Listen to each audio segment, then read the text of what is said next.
what's up, everybody? Bienvenue dans cette nouvelle semaine et bien sûr dans cette nouvelle session de Millennials Fortunes. OK.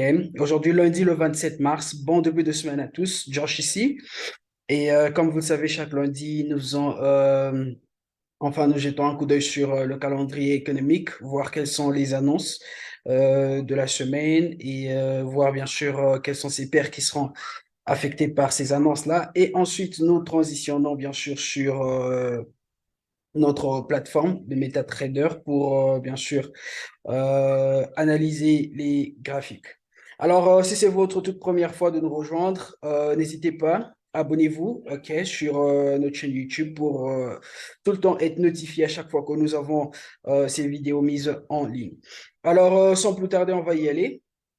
Aujourd'hui, lundi, voyons voir. Alors, en passant, vous pouvez bien sûr obtenir ce calendrier économique sur le site de notre courtier, ok, tdmarket.com, ok. Et bien sûr, une fois que vous êtes sur la page d'accueil, vous allez voir cet onglet qui dit Tools et ensuite vous allez sur Economic Calendar, ok. Et vous serez en mesure d'avoir accès à ce calendrier. Alors, aujourd'hui, lundi, nous n'avons pas grand-chose, OK? Nous n'avons pas grand-chose aujourd'hui, lundi.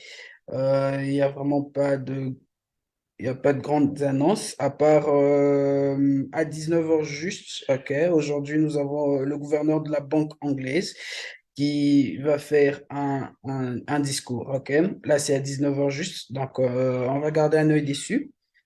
Mais à part ça, nous n'avons pas de grandes annonces. Donc, ça sera une journée purement technique. Et voilà. Dans la journée de mardi, ok, demain mardi, à 2h30 sur le dollar australien, nous avons le retail sales. Et à 6h juste, nous avons le gouverneur de la banque japonaise qui va bien sûr tenir un discours. Et à 10h45, le gouverneur Bailey de la banque anglaise qui va faire un autre discours, ok, sur bien sûr le livre sterling. Et voyons voir, à 15h15, oui, à 15h15, nous avons la présidente de la Banque centrale européenne, Christine Lagarde, qui va faire un discours, ok. Et ça sera bien sûr la zone européenne qui sera affectée. Donc, on va garder un œil sur ce discours. OK. Et bien sûr, à 16 heures juste, nous avons le Consumer Confidence Index. Alors, c'est aussi un événement, je dirais une annonce assez importante, OK, qui va nous dire bien sûr sur la consommation, OK, sur le marché américain. Ça sera à 16 heures juste dans la journée de mardi. Et voilà. Donc, nous avons quelques petites annonces sur les différentes devises, OK, dans la journée de mardi. Donc, ça sera quasiment une journée technique, mais avec ces petites annonces here and there. Mercredi, dans la journée de mercredi, qu'est-ce que nous avons? Voyons voir. Mercredi. À 6 heures juste, nous avons bien sûr le home sales, oui, comme d'habitude, et puis le all stock change comme d'habitude à 16h30 sur le dollar américain, ok. Et voilà. La journée de mercredi, ça sera une journée vraiment technique, ok. Ça sera une journée purement technique. Et jeudi, dans la journée de jeudi, euh, voilà, voyons voir, nous avons le CPI venant de Espagne à 9 heures juste. Nous avons le taux de chômage en Italie, pas grand-chose. Ça ne sera pas vraiment un événement majeur. Voyons voir. Voilà, à 15h30, ok. À 15h30 dans la journée du jeudi, la journée du jeudi, nous avons le GDP, ok, à 14h30. OK? Donc, on va garder un œil dessus, voir bien sûr comment ça va sortir.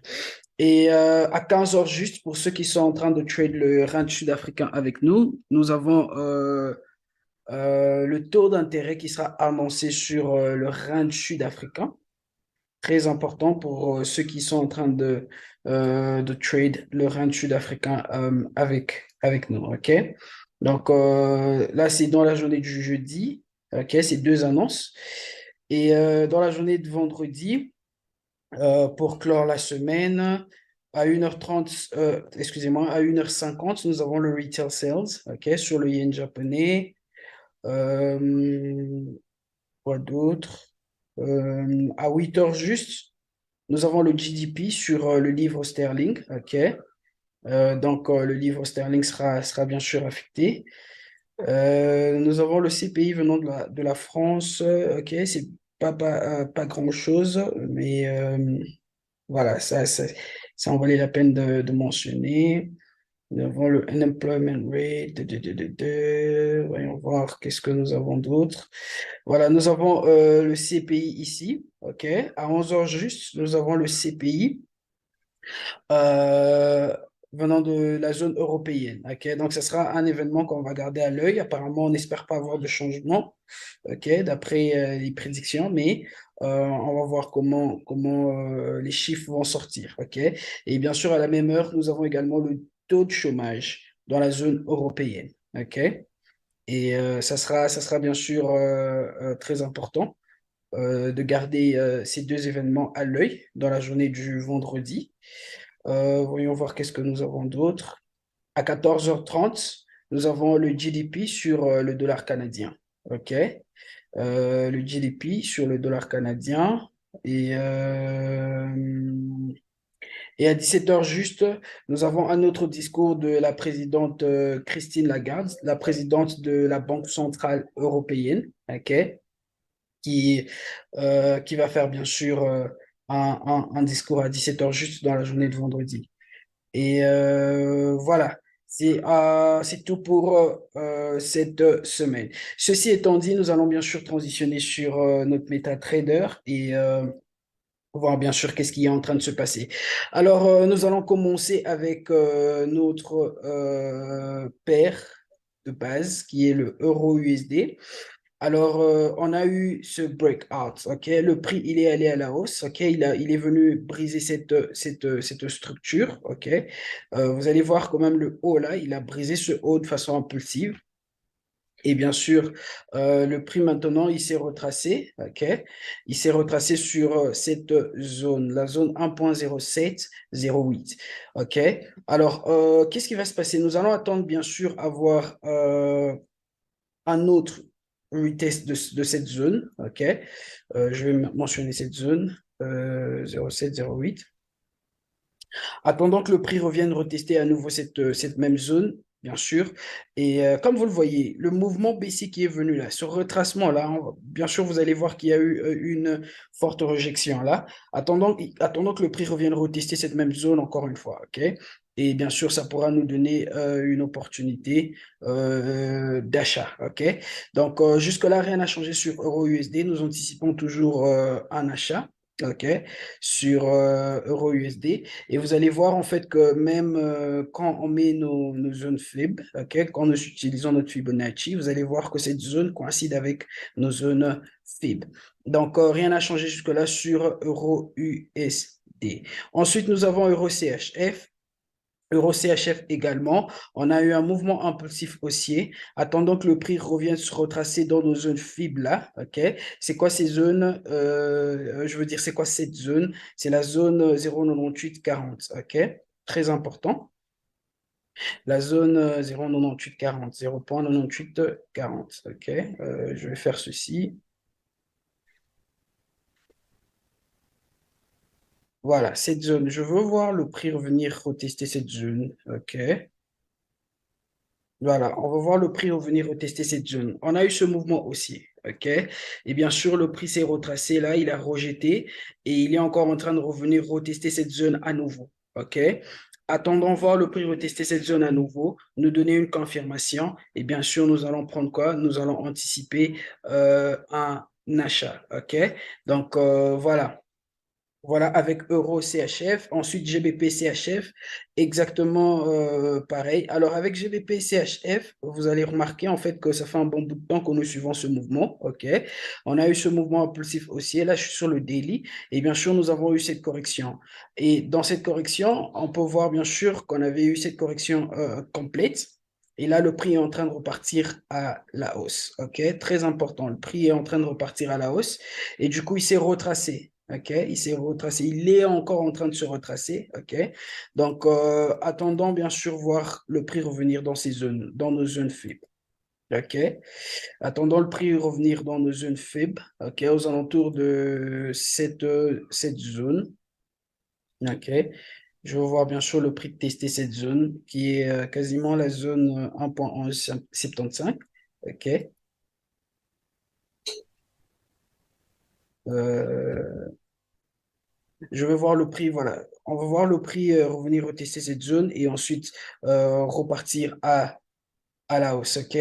Donc voilà, avec GBP CHF, jusque-là, rien n'a changé. OK? Nous attendons bien sûr que le prix revienne dans cette zone pour bien sûr nous donner une opportunité d'achat. Voilà avec GBP CHF et en fin de compte, Odd NZD. Odd NZD, c'est notre dernière paire d'aujourd'hui.